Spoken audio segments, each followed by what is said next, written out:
নমস্কার। আজকের suspense story চ্যানেলে আপনাদের সকলকে স্বাগত। যারা এখনও আমাদের চ্যানেলটিকে সাবস্ক্রাইব করেননি তারা অতি অবশ্যই সাবস্ক্রাইব করে আমাদের সঙ্গ দেবেন। আমাদের আজকের গল্প অশরীরী আতঙ্ক। লেখক বিদেশি ভূতের গল্পের অনুবাদ করা অনুবাদক পৃথ্বীরাজ সেন। গৃহকর্তা বললেন, অনুগ্রহ করে আপনারা একটু অপেক্ষা করুন, আপনাদের জন্য ট্যাক্সি ডাকতে লোক পাঠাচ্ছি আমি। ধন্যবাদ মিস্টার ব্ল্যাঙ্ক। না, তার আর দরকার হবে না। Royal নেভির lieutenant commander gerund merriment সহকর্মীর দিকে তাকালেন আর চোখে। কী হে মার্টিন, ট্যাক্সি চাই নাকি তোমার? লেফটেন্যান্ট মার্টিন নেশা জড়ানো গলায় জবাব দিলেন, না স্যার, এমন সুন্দর চাঁদনি রাতে আর ট্যাক্সির কি দরকার? এইটুকু পথ পায়ে হেঁটেই পৌঁছে যাব বন্দরে। বন্দর অবশ্য খুবই কাছে এখান থেকে। গৃহকর্তা মিস্টার ব্ল্যাঙ্ক হাসলেন। অনেক ধন্যবাদ আপনাকে ডিনারে অতিথি হবার জন্য। আপ্যায়নের জন্য আপনাকেও ধন্যবাদ, লেফটেন্যান্ট কমান্ডার মেরিমেন্ট বললেন। ডিনারের সবকটা পদ সুন্দর হয়েছে। বহুদিন পর তৃপ্তি করে খেলাম এমন ঘরের রান্না। মিস্টার ব্ল্যাঙ্ক বললেন, দেখেছেন আমার অবস্থা? শুধু কারবার দেখাশোনার জন্য দেশ ছেড়ে এত দূরে এই ক্ষুদে মাল্টার দ্বীপে কত বছর ধরে পড়ে আছি। মেলামেশা করার মতো লোকদের যে এখানে আঙুলে গোনা যায় তা নিজেরাই দেখেছেন। তাই আপনাদের মতো কালে ভদ্রে কেউ এলে আর ছাড়তে ইচ্ছে করে না। মেরিমেন্ট সায় দিয়ে বললেন, সে তো 100 বার। এবার আমরা এগোই তাহলে। Good night. আমাদের হয়ে মিসেস ব্ল্যাঙ্ককেও ধন্যবাদ দেবেন, মিস্টার ব্ল্যাঙ্ক বললেন লেফটেন্যান্ট মার্টিন। Good night. গৃহকর্তার কাছ থেকে বিদায় নিয়ে নেভির 2 অফিসার এগিয়ে চললেন বন্দরের দিকে। অনেকক্ষণ আগে রাত 12টা বেজে গেছে। অগুন্তি হীরের কুচি বসানো মাল্টার নীলচে কালো রাতের আকাশে কোথাও এতটুকু মেঘের চিহ্ন নেই। মৃদুমন্দ বাতাস বইছে। এমন রাতে ভূমধ্য সাগরীয় উত্তাপের ছোঁয়া বন্দর আর তার আশেপাশে এলাকায় বাসিন্দাদের স্বাভাবিকভাবে জৈবিক তাগিদ জাগিয়ে তোলে। হালকা বাতাসে ছোঁয়ার প্রতিক্রিয়া শুরু হয়েছে অনেক আগেই। ফুরফুরে নেশায় দুজনেরই মনে হচ্ছে শরীর খুব হালকা হয়ে গেছে। এত হালকা যে মনে হচ্ছে যেন উড়ে যাচ্ছে। এত রাতেও সমুদ্রের আশেপাশে প্রচুর নারী পুরুষ হেঁটে বেড়াচ্ছে। সরু গলিপথটা এসে শেষ হয়েছে ঠিক বন্দরে ঢোকার মুখে। 2 অফিসার পা ফেলার তালে তালে পুরনো রাস্তায় ইটে আওয়াজ উঠছে।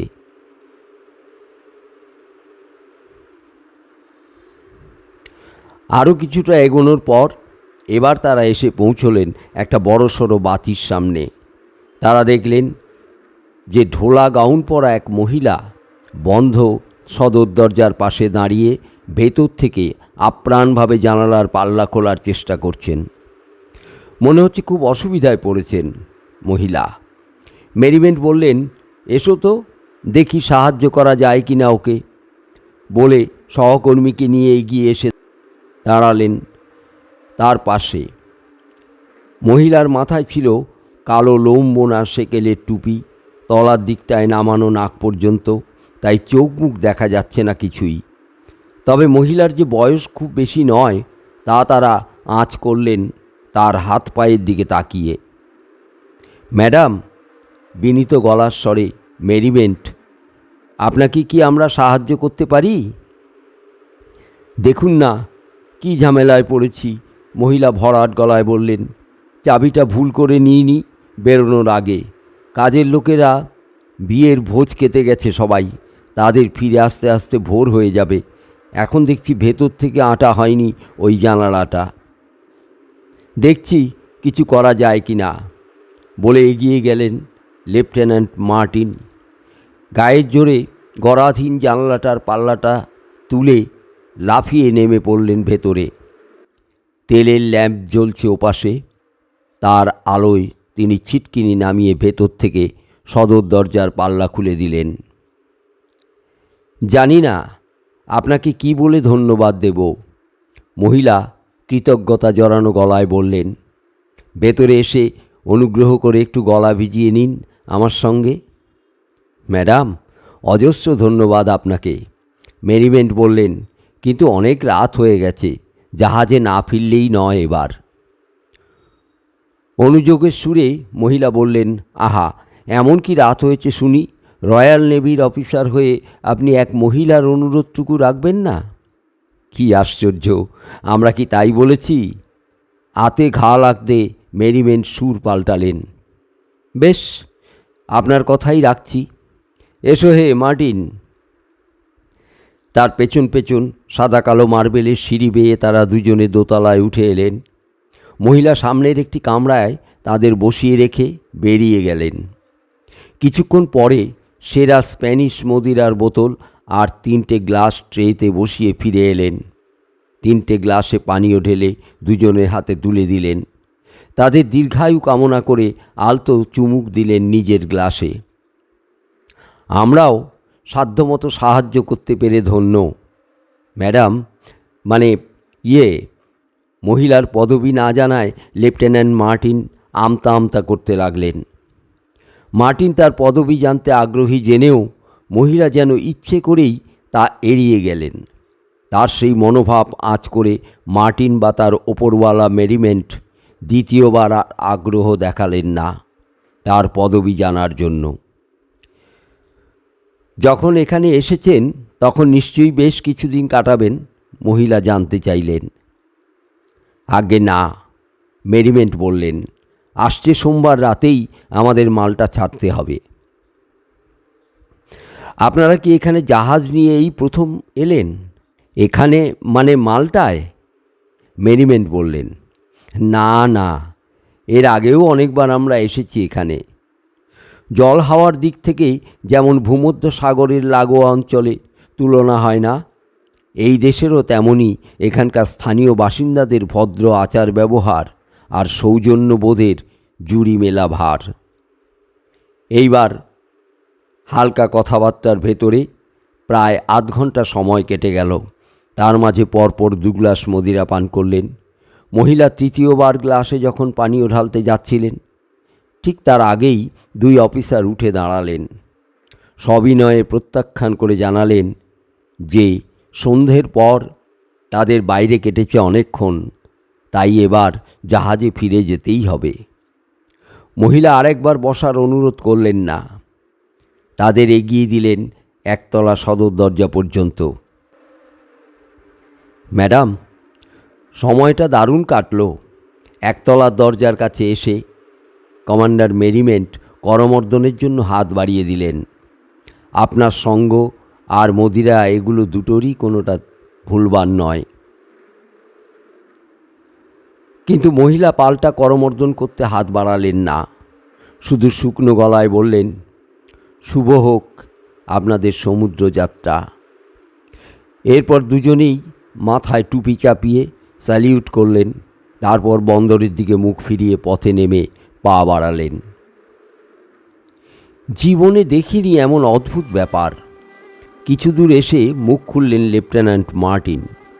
বারবার জানতে চাইছি দেখেও মহিলা নিজের নাম ও পদবি কোনোটাই বললেন না। এমনকি চলে আসার সময় উনি আপনার সঙ্গে হাতও মেলালেন না। জানেন স্যার, জানালা দিয়ে ভেতরে ঢোকার পরেই সদর দরজার চাবি চোখে পড়েছিল। দরজার ভেতর থেকে তালা দেওয়া, এর মানে দাঁড়ায় দরজা বন্ধ ছিল ভেতর থেকে। এখানেই প্রশ্ন ওঠে, বাড়ির ভেতরে চাবি রেখে তালা মেরে মহিলা কিভাবে বাইরে বেরোলেন? কি ব্যাখ্যা করবেন আপনি এর? মেরিমেন্ট তখন বললেন, হয়তো কাজের লোকদের ঘরের দরজা দিয়ে তিনি বেরিয়েছেন। তাহলেও সদর দরজায় চাবি ভেতর থেকে দরজায় আটকে রেখে উনি দরজায় তালা দিলেন কিভাবে? এই প্রশ্ন থেকেই যায়। আর চোখে মার্টিন তাকালেন ওপরওয়ালার দিকে। আরও একটা ব্যাপার, জানি না লক্ষ্য করেছেন কি না, আমরা দোতলার যে ঘরে বসেছিলাম পুরু কার্পেট বিছানো ছিল তার মেঝেতে, ভারী পর্দা ঝোলানো ছিল জানলাতেও। এর মাঝে কথা বলার সময় মহিলার কথার প্রতিধ্বনি হচ্ছিল। বারবার মনে হচ্ছিল কোনো ফাঁকা বাড়িতে বসে কথা বলছি আমরা। হ্যাঁ, তোমার সব কথা সত্যি উড়িয়ে দেওয়া যায় না, মেরিমেন্ট সায় দিলেন।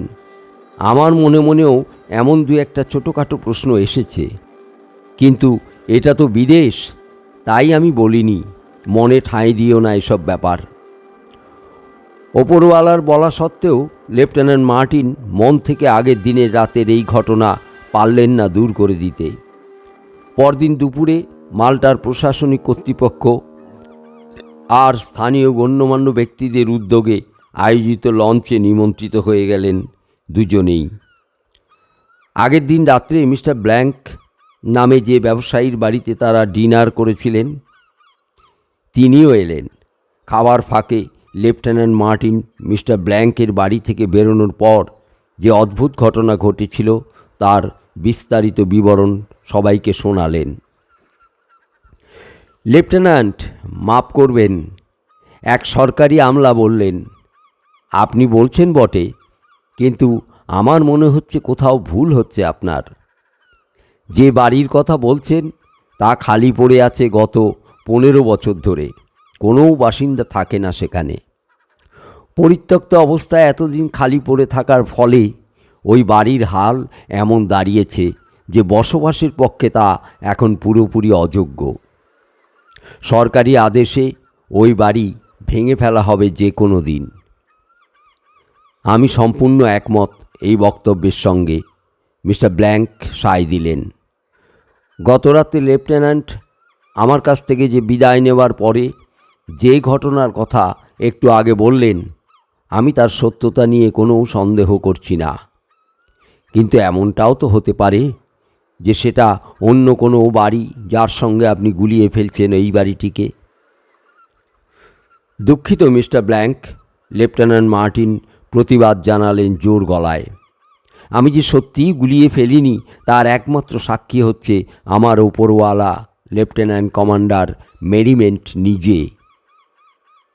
হ্যাঁ, শুনুন মন দিয়ে সবাই, গতরাত্রে উনিও আমার সঙ্গে ওই বাড়িতেই ঢুকেছিলেন এবং খানিক আগে যে মহিলার কথা আমি বলেছি তার হাত থেকে আমারই মতো ওয়াইন খেয়েছিলেন 2 গ্লাস। ভুল হয়নি নিশ্চয়ই ওর? মিস্টার ব্ল্যাঙ্ক বললেন, আবার বলছি, ওই বাড়ির মালিক ছিলেন মিস। তিনি সমুদ্রের জলে ডুবে আত্মহত্যা করার পর থেকে আর কেউই এ বাড়িতে থাকেনি। ওই শোচনীয় ঘটনার পর থেকে ওই বিশাল বাড়ি এমনই বন্ধ অবস্থায় দিনের পর দিন, বছরের পর বছর ঠায় দাঁড়িয়ে আছে ওই একইভাবে। ইঁদুর, টিকটিকি, চামচিকে আর পোকামাকড় ছাড়া এতদিন সেখানে কোনো দুপেয়ে মানুষ ঢোকেনি। কে জানে, এতদিনে হয়তো 2-1টা সাপও বাসা বেঁধেছে সেখানে। যদি আপনারা রাজি থাকেন তাহলে আমি লাঞ্চের পর নিজে সেখানে আপনাদের নিয়ে গিয়ে প্রমাণ করতে পারি যে সত্য কিনা আমার বক্তব্য। আপনাদের হাতে প্রচুর সময় আছে এবেলা, বললেন লেফটেন্যান্ট মার্টিন। তার ওপরওয়ালা শুধু মুচকি হাসলেন। সব অতিথিরা বিদায় নেওয়ার পরে মেরিমেন্ট আর মার্টিনকে সঙ্গে নিয়ে মিস্টার ব্ল্যাঙ্ক বন্দরের কাছে সেই গলির ভিতর এলেন। নির্দিষ্ট বাড়িটি খুঁজে বের করতে অসুবিধে হলো না তাদের। মিস্টার ব্ল্যাঙ্ক বেশ গম্ভীর গলায় বললেন, ভালো করে দেখুন, মনে করার চেষ্টা করুন কাল রাতের ঘটনা।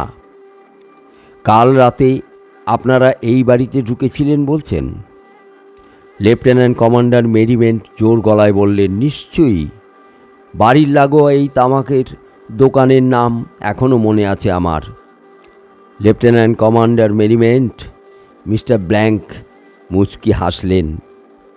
কাল রাতে ডিনারের পর আপনারা আমার বাড়িতে প্রচুর ওয়াইন খেয়েছিলেন, তার ফলে আপনাদের দুজনেরই প্রচুর নেশা হয়েছিল। আমার সেটা বেশ মনে আছে। ভালো ওয়াইন পেটে পড়লে হালকা ফুরফুরে নেশা হওয়া খুবই স্বাভাবিক ব্যাপার। লেফটেন্যান্ট মার্টিন বলল, কিন্তু এই ঘটনার সঙ্গে কি সম্পর্ক তার? মিস্টার ব্ল্যাঙ্ক বললেন, সম্পর্ক একটা আছে লেফটেন্যান্ট। আমি বলতে চাইছি, নেশার ঘোরে মানুষ অনেক সময় ভুল দেখে, আঁতকে ওঠে ভূত দেখেও। গম্ভীর গলায় মার্টিন বললেন, হতে পারে, কিন্তু আপনি ভুলে যাচ্ছেন যে আমরা দুজনেই কিন্তু পোড় খাওয়া নাবিক। একটা গোটা যুদ্ধ জাহাজ আর তার কয়েকশো লোকের দায়িত্ব আমাদের ওপর। আমরা জীবনের অনেকগুলো বছর কাটিয়েছি সমুদ্রে লড়াই করে। এর পরেও বলছেন যে আমরা ভুল দেখেছি মদের নেশায়। আমরা বহুদিন আগেই পেরিয়ে এসেছি সেই বয়স। এখানে দাঁড়িয়ে কথা না বাড়িয়ে চলুন ভেতরে ঢোকা যাক। লেফটেন্যান্ট কমান্ডার মেরিমেন্ট বললেন, আমরা সত্যি বলছি কি না তার প্রমাণ মিলবে ভেতরে ঢুকলেই। সদর দরজার গায়ে হয়তো এক সময় ঘণ্টার দড়ি ঝুলত, কিন্তু তার চিহ্ন মাত্র নেই এখন। যে জানালা খুলে মার্টিন কাল রাত্রে লাফিয়ে ভেতরে ঢুকেছিলেন, তার পাল্লা আটা ভেতর থেকে। এবার মেরিমেন্ট শরীরের সর্বশক্তি দিয়ে সদর দরজা ঠেলতেই তার একদিকের পাল্লা খসে পড়ল। পড়ে যেতে যেতেও তিনি টাল সামলালেন। এবার একসঙ্গে তিনজন বাড়ির ভেতর ঢুকলেন। চারপাশে আঁধার, জানালার পাল্লার একটা চওড়া ফাটল দিয়ে রোদ ঢুকেছে ভেতরে। সেই আলোয় ভাঙাচোরা দেয়ালের গায়ে অজস্র ফাটল আর ধুলোর আস্তরণ মাখা হালকা কয়েকটি পুরনো আসবাব চোখে পড়ল তাদের। ঘরের এক কোণে ঘোরানো সিঁড়ি, তার কাছাকাছি এসে থমকে দাঁড়ালেন মার্টিন আর মেরিমেন্ট। ইশারায় সিঁড়ির প্রথম ধাপ দেখিয়ে তাদের সঙ্গীকে বললেন, এগিয়ে আসুন। অনুগ্রহ করে মিস্টার ব্ল্যাঙ্ক, নিজের চোখে দেখে যান আমাদের কথা সত্যি কি না। কাছে এগিয়ে এলেন মিস্টার ব্ল্যাঙ্ক। কাছাকাছি এসে সিঁড়ির দিকে তাকিয়ে দেখলেন ধুলো মাখা প্রথম ধাপে 3 জোড়া জুতো পরা পায়ের ছাপ পড়েছে। তাদের মধ্যে 2 জোড়া পুরুষের আর 1 জোড়া মেয়েদের জুতো পরা পায়ের ছাপ। তিনি বুঝতে পারলেন এক নজর তাকিয়েই। আরও দেখুন, বলে লেফটেন্যান্ট মার্টিন নিজের ডান পায়ের জুতোর ছাপের ওপরে ডান পা তুলে দিলেন। তার জুতোর সঙ্গে ছাপটা পুরোপুরি খাপ খেয়ে গেল। তা তিনি নিজের চোখেই দেখলেন। মার্টিন এবার মিস্টার ব্ল্যাঙ্কের চোখের দিকে তাকালেন। এবার আশা করি আপনি বিশ্বাস করবেন যে এটা আমারই জুতো পরা ডান পায়ের ছাপ। তখন জবাব দেওয়ার ক্ষমতা হারিয়ে ফেললেন মিস্টার ব্ল্যাঙ্ক। তার ভেতরে যে প্রচণ্ড উত্তেজনার ঝড় বইছে তখন, তা তার চোখে মুখেই ফুটে উঠেছে। চলুন এবার ওপরে যাওয়া যাক, বললেন লেফটেন্যান্ট মার্টিন। হয়তো আপনাকে আরও কিছু প্রমাণ দেখাতে পারব। 3 জন ঘোরানো সিঁড়ি বেয়ে উঠে এলেন দোতলায়। একসঙ্গে ঢুকলেন সামনের ঘরে। ভেতরে 3টি আদ্যিকালের ছেঁড়া খোড়া সোফা আছে, মাঝখানে ছোট টেবিল। টেবিলের উপর ধুলোর পুরো চাদরে 3টে গ্লাসের তলার গোল ছাপ স্পষ্ট ফুটে উঠেছে। সেদিকে চোখ পড়তেই মিস্টার ব্ল্যাঙ্ক কেমন যেন বিহ্বল হয়ে গেলেন। তাকিয়ে রইলেন। তার মুখে আর কোনো কথা থাকলো না কয়েক মুহূর্ত। ঠিক তখনই বাইরে প্রচণ্ড বেগে ঝোড়ো বাতাস বইতে লাগলো। তার ঝাপটায় ভেতর থেকে আটা দোতলার সবকটা জানালা খুলে গেল আপনা আপনি। খোলা জানালা দিয়ে সেই ঝোড়ো বাতাস ছুটে এলো অদৃশ্য দানবের মতো গর্জন করে। কানে তালা ধরে যায় তার গর্জনে। সেই বাতাস ঘরের ভিতর কিছুক্ষণ পাগলের মতো মাতামাতি করল। তার ঝাপটায় টেবিলের ধুলোর চাদর সমেত 3টে গ্লাসের ছাপ মুছে গেল নিমেষে। ধুলোর ছাপটা থেকে বাঁচতে 3 জনই মুখে রুমাল চাপা দিলেন। তারই মাঝে মিস্টার ব্ল্যাঙ্ক চাপা গলায় বলে উঠলেন, আর এক মুহূর্তও নয়, নয় এবারই। প্রাণের মায়া থাকলে পালান এক্ষুনি। বলতে বলতে তিনি ঘর থেকে সিঁড়ি দিয়ে নিচে নেমে গেলেন। 2 অফিসারও ছুট লাগালেন পেছন পেছন। নিচে নেমে দেখলেন যে জানালা খুলে মার্টিন গত রাত্রে বাইরে থেকে ভেতরে লাফিয়ে পড়েছিলেন, তার পাল্লা ভেঙে ঝুলে পড়েছে একদিকে। আর একতলার ঘরের ভেতরে সিঁড়ির ধাপে রহস্যময় সেই 3 জোড়া জুতোর পায়ের ছাপও মুছে গেল ধুলোয়।